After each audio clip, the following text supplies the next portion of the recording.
আবু সুফিয়ান আল কাদের মতো লম্বা টুপি পড়ে যাবো, কিন্তু দিন শেষে এরা বেগুন বোকাচোদা দিয়েছে হাজী সাহেব, বাস্তবে একটা বকাচোদা। বকাচোদা কি বলে একটু শুনে আসি। যার বক্তব্য শুনলেন তার নাম হলো সাইফুল আজম বাবর আজহারি। সে হইল বেদাতিদের সেনাদের মধ্যে সবচেয়ে গায়ে গোড়ায় সালাক বেদাতি। বক্তব্যটা শুনলেন, ইতারে দেখি তো মনে হয় ফুয়া তিনটে পর ফুয়া খাই, নাম দিয়ে হাজী সাহেব, বড় ধরনের বকাচোদা। এখন বাবর ভাই কি বক্তব্য দিয়েছে সেটা একটু শুনি।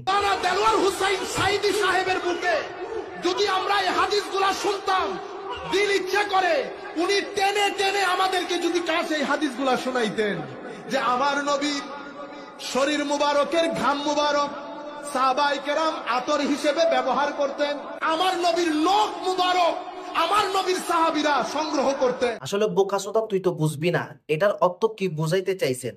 যদি আমার রসুল পাকের ঘাম মুবারক এগুলা যদি মাটিতে পড়তে না দে, তাহলে তোরা বকাচোদা কেন বলিস নবী আমার মতো বড় ভাই, নবী আমাদের মতো 200 গুণে মানুষ মাটির সাথে মিশে গেছে, বকাচোদা এগুলা বোঝার জন্য বলছে। আর বাবর ভাই তো খুব সুন্দর করে তোর মতো বকাচোদা ভাবে কথা বলে নাই, উনি সুন্দর করে বলেছেন। তো বকাচোদার মতো কথা বলে উনি সুন্দর ভাবে সাইদি সাহেবের নাম ধরেছেন, মাশাআল্লাহ, এটা খারাপ কিছু বলে নাই। তুই লাস্টে কি বলছস আর তোর কথাগুলো একটু শুনি। তোমায় বলতে পারে সে কি এর আজহারে পড়ছে কন্ডায় পড়ছে এগুলা লেখি, তো তার মতো প্রতিবন্ধী লেভেলের লোকের বললাম না এরা ভাব ধরিয়ে আইব, আবু সুফিয়ান আল কাদের মতো লম্বা টুপি পড়ে যাবো, কিন্তু দিন শেষে এরা বেগুন বোকাচোদা, এরা কেউই মেধাবী না। ভাই সর্বপ্রথম আমার মুখ খারাপ করি নাই, তোর নামটা বাদ দিয়ে তুই বকাচোদা দিস, তুই নিজে বকাচোদা দিস। আর তুই মাজার ফুজারি বলিস, ভণ্ড বলিস, বাবর আজাহারি না। তুই আমার সাথে 10 মিনিট কথা বল, ফুজা কাকে বলে, জিয়ারত কাকে বলে। তোর যদি হেডাম থাকে, তুই যদি বোকাচোদা না হয়ে থাকিস, তুই যদি বাস্তব হাজী সাহেব হয়ে থাকিস, আমি আমিন ভাইয়ের সাথে 5 মিনিট বই দেখি তোর কত বড় বোকাচোদা তুই।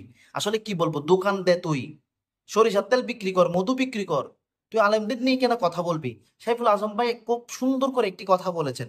উনি বলতে চাচ্ছেন যে যদি সাইদি সাহেব এইগুলো বলতো, বলছে আমরা শুনছি, কিন্তু এগুলোর অর্থ কি, যদি এগুলো যদি মানতো তারা, তাহলে রসুলের পাককে কখনো আমাদের মতো বড় ভাই বলতো না। তোদের কিতাবে আছে শালা বাইনচুত কোথাকার বকাচোদা, তোদের কিতাবে আছে রসুলের পাক 200 গুণে মানুষ, রসুলের পাকের খেয়াল নামাজে না আনি গরু গাদার খেয়াল আনা সমান। আরে বকাচোদা এগুলোর জন্য বলছে যে তোর যদি হেডাম থাকে, জিয়ারত কাকে বলে, মাজার কাকে বলে, আমার সাথে বই। তোর হেডাম থাকলে নিজে এক বকাচোদা আরেকজনকে বকাচোদা বলিস, দেখে তো মোষের মতো মনে হয়। মনে হয় তো 70 দিন ফুয়া ফোন মারস, মদ্রাসা যাই 70 দিন ফোন মারস বেটা, তুই ফোন দোষ দে বেটা, হাজী সাহেব দিন বাল দিন যার।